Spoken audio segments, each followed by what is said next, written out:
Hello दोस्तों, आप सभी का मेरे चैनल पर स्वागत है। यदि दोस्तों आप मेरे चैनल पर पहली बार आए हैं तो चैनल को सब्सक्राइब कीजिए। और आज मैं आपको दोस्तों गंगा के कुछ महत्वपूर्ण तथ्य के बारे में बात करूंगा कि गंगा का उद्गम स्थल क्या है, गंगा कहां से निकलती है, गंगा का ऐतिहासिक वर्णन क्या है, इसकी ऐतिहासिकता के बारे में बात करूंगा आप सभी से। दोस्तों आपको बता दें कि गंगा भारत की सबसे महत्वपूर्ण नदी है। यह भारत और बांग्लादेश में कुल मिलाकर 2525 किलोमीटर की दूरी तय करती हुई उत्तराखंड में हिमालय से लेकर बंगाल की खाड़ी के सुंदरवन तक विशाल भूभाग को सींचती है। गंगा नदी देश की प्राकृतिक संपदा ही नहीं, जन जन की भावनात्मक आस्था का आधार भी है। यह 2071 किलोमीटर तक भारत तथा उसके बाद बांग्लादेश में अपनी लंबी यात्रा करते हुए यह सहायक नदियों के साथ 10 लाख वर्ग किलोमीटर क्षेत्रफल के अति विशाल उपजाऊ मैदान की रचना करती है। भारत की सबसे बड़ी उत्तरायण गंगा बिहार के भागलपुर से होते हुए कटिहार जिले में प्रवेश करती है। यह दोस्तों भारत की सबसे बड़ी उत्तरायण गंगा का संगम त्रिमोहिनी संगम है। 12 फरवरी वर्ष 1948 में महात्मा गांधी के अस्थि कलश जिन 12 तटों पर विसर्जित किए गए थे, त्रिमोहिनी संगम भी उनमें से एक है। सामाजिक, साहित्यिक, सांस्कृतिक और आर्थिक दृष्टि से अत्यंत महत्वपूर्ण गंगा का यह मैदान अपनी घनी जनसंख्या के कारण भी जाना जाता है। 100 फीट अर्थात 31 मीटर की अधिकतम गहराई वाली यह नदी भारत में पवित्र नदी भी मानी जाती है तथा इसकी उपासना माँ तथा गंगा देवी के रूप में भी की जाती है। भारतीय पुराण और साहित्य में अपने सौंदर्य और महत्व के कारण बार बार आदर के साथ वंदित गंगा नदी के प्रति विदेशी साहित्य में भी प्रशंसा और भावपूर्ण वर्णन किए गए हैं। दोस्तों आपको बता दें कि इस नदी में मछलियों तथा सर्पों की अनेक प्रजातियां भी पाई जाती है तथा मीठे पानी वाले दुर्लभ डॉल्फिन भी पाई जाती है। यह कृषि, पर्यटन, साहित्यिक, खेलों तथा उद्गमों के विकास में महत्वपूर्ण योगदान देती है तथा अपने तट पर बसे शहरों की जलापूर्ति भी करती है। इसके तट पर विकसित धार्मिक स्थल और तीर्थ भारतीय सामाजिक व्यवस्था की विशेष अंग है। इसके ऊपर बने पुल, बांध और नदी परियोजना भारत की बिजली, पानी और कृषि से संबंधित ज़रूरतों को पूरा करती है। वैज्ञानिक मानते हैं कि इस नदी के जल में बैक्टीरियोफेज नामक विषाणु होते हैं जो जीवाणुओं व अन्य हानिकारक सूक्ष्म जीवों को जीवित नहीं रहने देते। गंगा की इस अनुपम शुद्धिकरण क्षमता तथा सामाजिक श्रद्धा के बावजूद इसको प्रदूषित होने से रोकना नहीं जा सका। फिर भी इसके प्रयत्न जारी है और सफाई की अनेक परियोजनाओं नमामि गंगे योजना के क्रम में नवंबर 2008 में भारत सरकार द्वारा इसे भारत की राष्ट्रीय नदी तथा प्रयाग, जिसे हम प्रयागराज भी कहते हैं, और हल्दिया के बीच 1620 किलोमीटर गंगा नदी जलमार्ग को राष्ट्रीय जलमार्ग घोषित किया गया। भारत में गंगा जल को उत्तम जल माना जाता है। इसमें गंगेटिक डॉल्फिन भी पाई जाता है, जिसे भारत सरकार द्वारा 2009 में जलीय जीव के रूप में मान्यता दिया गया। गंगा नदी की प्रधान शाखा भागीरथी है, जो गढ़वाल में हिमालय के गोमुख नामक स्थान पर गंगोत्री हिमनद या ग्लेशियर से निकलती है।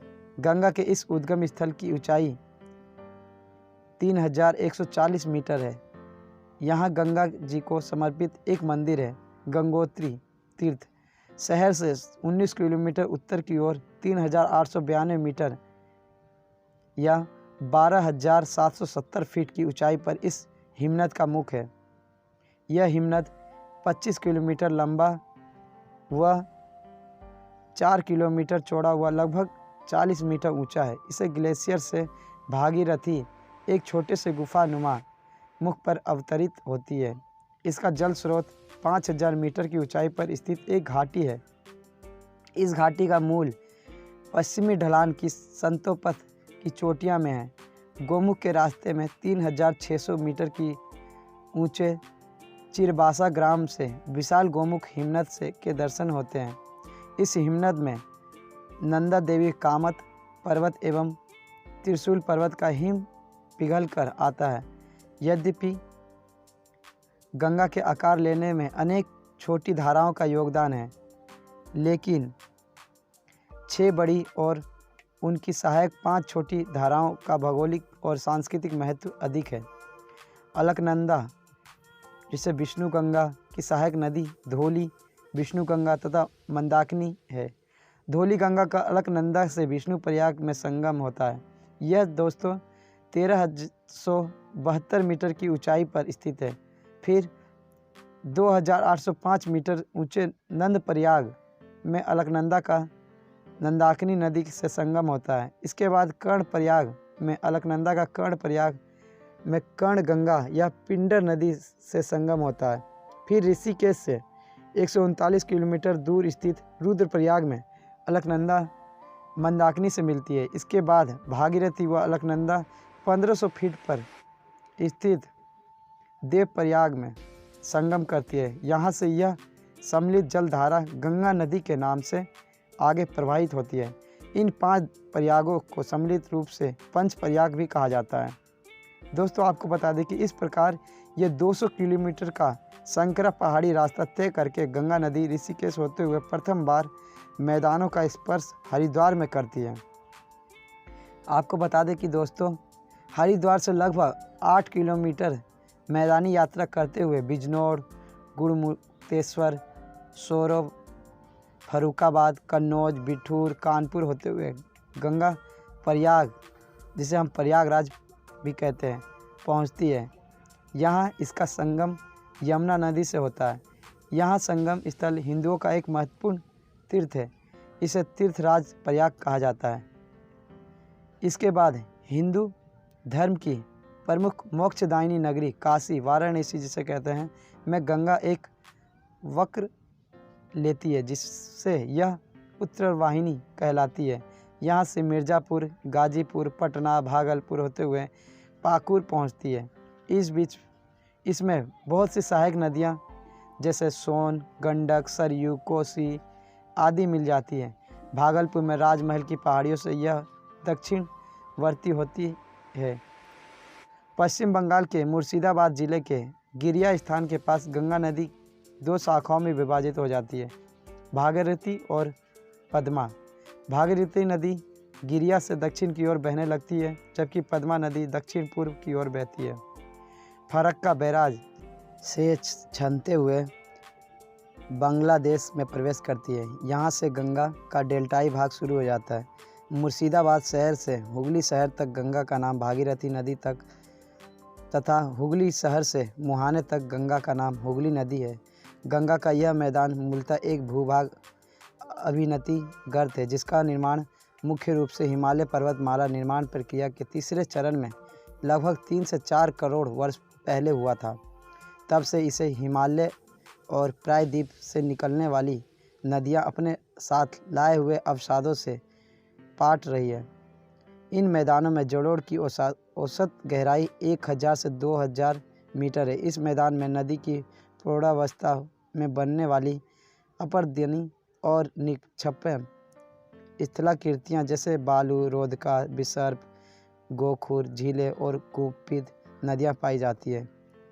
गंगा नदी की इस घाटी में एक ऐसी सभ्यता का उद्गम और विकास हुआ जिसका प्राचीन इतिहास अत्यंत गौरवमयी व वैभवशाली है, जहाँ ज्ञान, धर्म, अध्यात्म व सभ्यता संस्कृति की ऐसी किरण प्रस्फुटित हुई जिससे न केवल भारत बल्कि समस्त संसार आलोकित हुआ। पाषाण या प्रस्तर युग का जन्म हुआ और विकास यहाँ से होने के कारण अनेक साक्ष्य मिले हैं। इसी घाटी में रामायण और महाभारत कालीन युग का उद्गम और विलय हुआ है। शतपथ ब्राह्मण, पंचविश ब्राह्मण, गोपथ ब्राह्मण, ऐतरेय आरण्यक, कौशिकी आरण्यक, सांख्यायन आरण्यक, वाजसनेयी संहिता और महाभारत इत्यादि में वर्णित घटनाओं से उत्तर वैदिक कालीन गंगा घाटी की जानकारी मिलती है। प्राचीन मगध महाजनपद का उद्गम घाटी में ही हुआ है, जहाँ से गणराज्यों की परंपरा विश्व में पहली बार प्रारंभ हुई। यही भारत का वह स्वर्ण युग विकसित हुआ जब मौर्य और गुप्त वंशीय राजाओं ने यहाँ शासन किया। दोस्तों, आपको बता दें कि गंगा का धार्मिक महत्व भी है। भारत की अनेक धार्मिक अवधारणाओं में गंगा नदी को देवी के रूप में निरूपित किया गया है। बहुत से पवित्र तीर्थ स्थल गंगा नदी के किनारे पर बसे हुए हैं, जिनमें वाराणसी, हरिद्वार और प्रयागराज उत्तरकाशी प्रमुख है। गंगा नदी को भारत की नदियों में सबसे पवित्र माना जाता है। यह मान्यता है कि गंगा में स्नान करने से मनुष्य के सारे पापों का नाश हो जाता है। मरने के बाद लोग गंगा में राख विसर्जित करना मोक्ष की प्राप्ति के लिए आवश्यक समझते हैं। यहाँ तक कि कुछ लोग गंगा के किनारे ही प्राण विसर्जित या अंतिम संस्कार की इच्छा भी रखते हैं। इसके घाटों पर लोग पूजा अर्चना करते हैं और ध्यान लगाते हैं। गंगा जल को पवित्र समझा जाता है तथा समस्त संस्कारों में उसका होना आवश्यक है। पंचामृत भी गंगा जल को एक अमृत माना जाता है। दोस्तों, आपको बता दें कि अनेक पर्वों और उत्सवों का गंगा से सीधा संबंध है।